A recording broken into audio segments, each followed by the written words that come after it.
परिचय बताइए। मैं मंगलेश कुमार दुबे, एडवोकेट, अध्यक्ष सेंट्रल बार वाराणसी। सर, जैसा कि आज कचहरी में अधिवक्तागणों के द्वारा जो है प्रदर्शन वगैरह किया गया था जिला जज कोर्ट में, क्या मामला था वो? मामला ये था कि लगभग 2 दिन पहले अधिवक्ताओं पर पुलिस ने हमला कर दिया अनायास।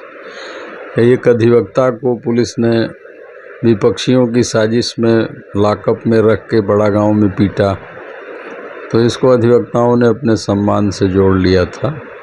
स्वाभाविक भी है, सबकी भावनाएं आहत हुई। सदन में प्रस्ताव आया, हम लोगों ने विरोध प्रदर्शन किया।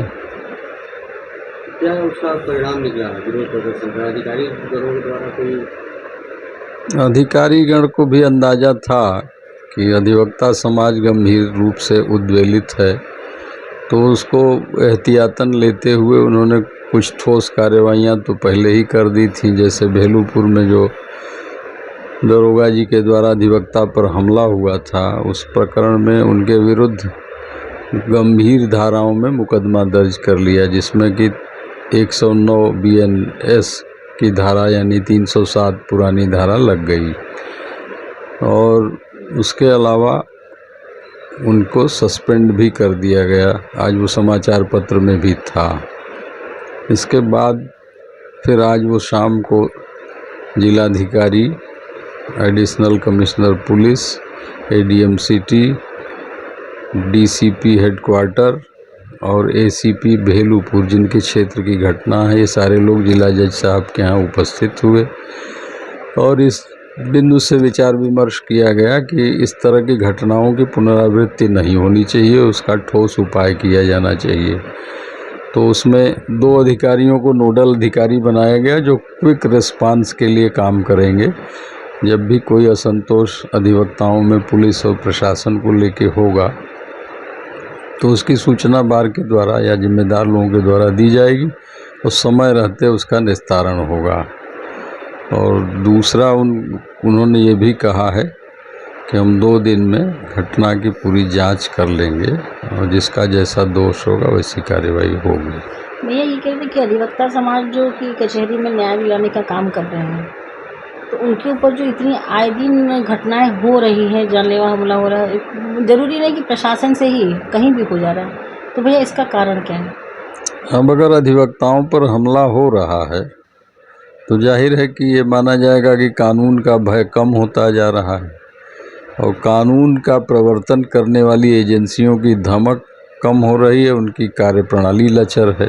भैया, मोदी जी की सरकार में अगर कानूनी व्यवस्था कम की बात कर रहे हैं आप, तो इस पे तो नहीं, इसके लिए सीधे मोदी या योगी जी को उत्तरदायी तो मैं नहीं ठहरा रहा हूँ, लेकिन कहीं न कहीं पुलिस का या प्रशासन का जो नियंत्रण है वो अपने मातहतों पर जब कमज़ोर होता है और सर्विलांस सिस्टम उनका कमज़ोर होता है, तब अधिकारी पनपने लगते हैं, सर, जैसा तब अपराधी पनपने लगते हैं। सर, जैसा कि ये काफ़ी दिनों से अधिवक्ताओं के द्वारा जो है अधिवक्ता प्रोटेक्शन एक्ट की मांग की जा रही है, ये अभी तक लागू नहीं हो पाया। ये बड़ा सामयिक विषय आपने उठाया है।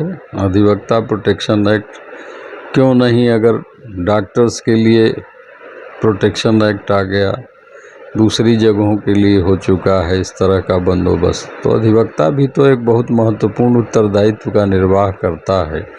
पूरी न्याय प्रणाली उसके ऊपर आश्रित रहती है, उसको सुरक्षा क्यों नहीं दी जानी चाहिए? मेडिकल अधिवक्ताओं के लिए प्रोटेक्शन एक्ट निहायत ज़रूरी है और अविलंब ले आया जाना चाहिए।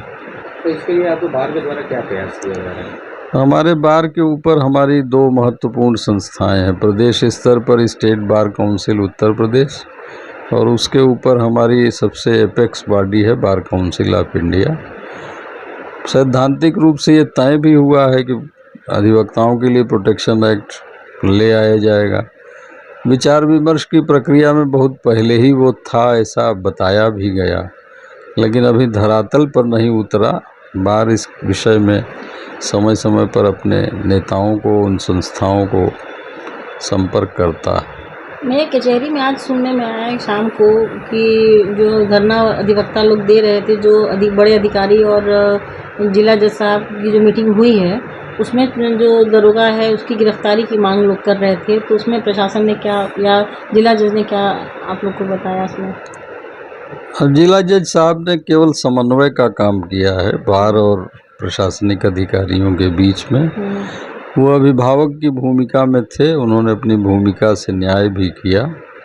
इस प्रकरण को उन्होंने गंभीर माना और अधिकारीगण को चेताया भी कि आप सजग रहें और अधिवक्ता सम्मान का पात्र है, उसके साथ यथोचित सम्मान से पेश आएं।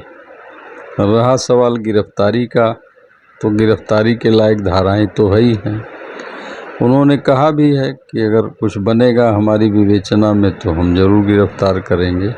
तो उसके लिए चिकित्सकों का अब जहाँ तक मेरी जानकारी है वो डिस्चार्ज होकर घर जा चुके हैं, अच्छा, और यदि उनको और किसी उपचार वगैरह की ज़रूरत होगी और बार के संज्ञान में ये विषय लाया जाएगा तो उसका बंदोबस्त भी होगा। बनारस में ही आँख के अच्छे अस्पताल हैं, विशेषज्ञ हैं, माकूल इंतजाम हो सकता है।